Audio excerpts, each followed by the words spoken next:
ஆடி வெள்ளியிலே தாயின் சந்நிதியில் பொங்க வச்சு பாருங்கம்மா.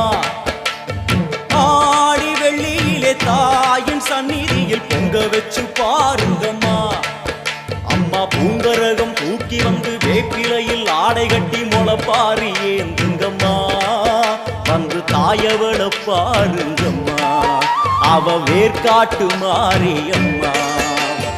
ஆடி வெள்ளியிலே தாயின் சந்நிதியில் பொங்க வச்சு பாருங்கம்மா. அம்மா பொங்க வச்சு பாருங்கம்மா.